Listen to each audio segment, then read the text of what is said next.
दिल्ली के chief minister Arvind Kejriwal के arrest ने इंडिया से लेकर बाहर देशों में भी बहुत बड़ा बवाल खड़ा कर दिया है। अपकमिंग इलेक्शंस को मद्देनजर रखते हुए आए दिन ऐसे सीएम्स का अरेस्ट होना इंडिया पर कई सवाल खड़े कर रहा है कि भला India as a democratic country किस डायरेक्शन में जा रही है। जहां ईडी आए दिन अरविंद केजरीवाल के अरेस्ट को जस्टिफाई कर रही है, वहीं लोगों के मन में ईडी की फंक्शनिंग और स्पेशली पीएमएलए के सेक्शंस के खिलाफ कई ऑब्जेक्शन रेज हो गए हैं। ये ऑब्जेक्शंस आम जनता से लेकर कई सीनियर एडवोकेट्स ने किए हैं, जिसमें कि कपिल सिब्बल, प्रशांत भूषण, अभिषेक मनु सिंघवी, गोपाल शंकर नारायणन आदि लोग शामिल हैं। अभी हाल ही में पीएमएलए के बारे में सुप्रीम कोर्ट के जज जस्टिस उज्जवल भुयान ने भी अपने व्यूज देते हुए कहा है कि पीएमएलए के तहत ईडी इलेक्शंस की वजह से अभी काफी हॉट टॉपिक चल रहा है और ऐसे में अगर पीएमएलए का इस्तेमाल सही तरीके से नहीं होगा तो देश खतरे में पड़ सकता है। And stated, PMLA is important weapon in the fight against tainted money, but a weapon loses its potency if it is overexposed, over-applied or misused. If that happens, there may be a negative perception about the actions of the Enforcement Directorate and by extension PMLA. If this happens, then it is the community and by extension the nation which will suffer. वहीं ED द्वारा पहले हेमंत सोरेन को arrest करना और फिर अरविंद केजरीवाल को union पर एक क्वेश्चन मार्क खड़ा कर रहा है कि इलेक्शंस जीतने के लिए वे कुछ भी करने को तैयार है, जिसमें ईडी का गलत इस्तेमाल भी शामिल है। जहां सीनियर एडवोकेट प्रशांत भूषण ने अपने एक्स पर ट्वीट करते हुए शेयर किया, द रेस के नाम से ये ट्वीट है। वहीं सीनियर एडवोकेट अभिषेक मनु सिंघवी ने भी पोस्ट करते हुए कहा, जब जब तानाशाह डरता है, ईडी को आगे करता है। इसी सब के बीच सीनियर एडवोकेट कपिल सिब्बल ने भी एक कदम आगे जाकर एक पूरा आर्टिकल लिख दिया है कि भला कैसे यूनियन ईडी का मिसयूज कर रही है और क्यों पीएमएलए के तहत ईडी को अनलिमिटेड पावर्स मिली हुई है, जिसकी वजह से वो मनमानी करते आ रही है। इस आर्टिकल में ईडी यूनियन को फटकारने के अलावा सीनियर एडवोकेट सिब्बल ने सुप्रीम कोर्ट पर भी कई सवाल उठाए हैं कि आए दिन लोगों को न्याय दिलवाने के अलावा वे बाकी सारे काम करते दिखाई देते हैं। सीनियर एडवोकेट सिब्बल ने एक सिटिंग सीएम के ऐसे अरेस्ट होने पर बहुत ही शौक जताया है और कहा है that this is the first time in the history of India that the investigating machinery and political establishment are working in tandem on such a large scale. Sibal के हिसाब से दो ऐसे प्रॉब्लम्स हैं जिसकी वजह से आए दिन इंडिया में पीएमएलए के तहत बेल मिलना काफी मुश्किल हो जाता है, जिसमें से एक गलती सुप्रीम कोर्ट की है। Sibal stated, One, the door of the Supreme Court are not open in such cases. We are told that the Supreme Court is not the court of first instance and the special courts must be moved for bail. 2.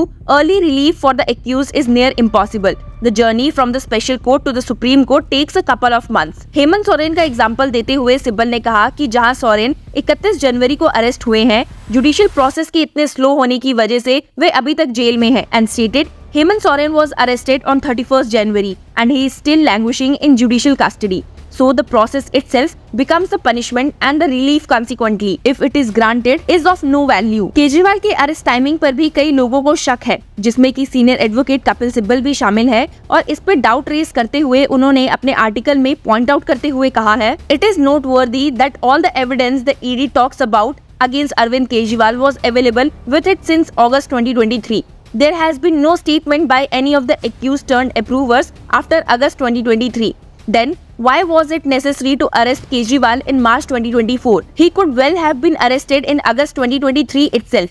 Curiously, he was not arrested then because if he was, by the time the elections were announced, he would have been out on bail. This pattern is followed across the country to silence the dissenting voices by exploiting the harsh provisions of law, some of which are a hangover of the colonial era. Kejriwal के case पर एक नजर डालते हुए सिब्बल ने highlight किया है कि जहां ईडी केजरीवाल को किंगपिन कह रही है, वहीं उनके पास केजरीवाल के खिलाफ एक सिंगल एविडेंस मौजूद नहीं है और एक्स्ट्रा एविडेंस की जांच करने के नाम पर ही उन्होंने केजरीवाल को अरेस्ट किया। And stated, take the case of Arvind Kejriwal. He is alleged to be the kingpin of the so-called liquor scam. Admittedly, nothing has been found in his possession during the course of the search that connects him to any money trail. In fact, there is no money trail that inculpates any of the accused. Besides, it is only after several successive statements by each of the accused that they have turned approver. Kapil Sibal ने अपने article में एक point ऐसा उठाया है जो कि senior advocate Abhishek Manu Singhvi ने भी केजरीवाल को डिफेंड करते हुए उठाया था और वो था accused turned approver का मुद्दा।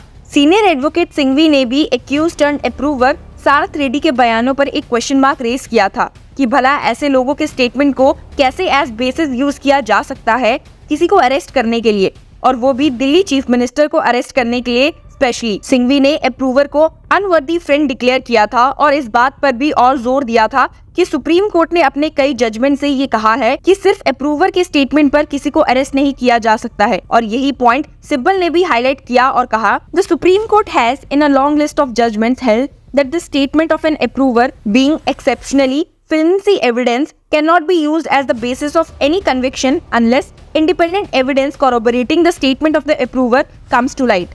In this case, no such evidence is forthcoming. उन्होंने इस बात पर भी जोर दिया कि एक अप्रूवर अपने सेल्फ इंटरेस्ट में काम करता है और कई बार उसे गवर्नमेंट द्वारा प्रेशर भी दिया जाता है किसी के खिलाफ बोलने के लिए। Kapil Sibal stated, each of the accused turned approvers does it for his or her own self-interest to escape continuous incarcerations.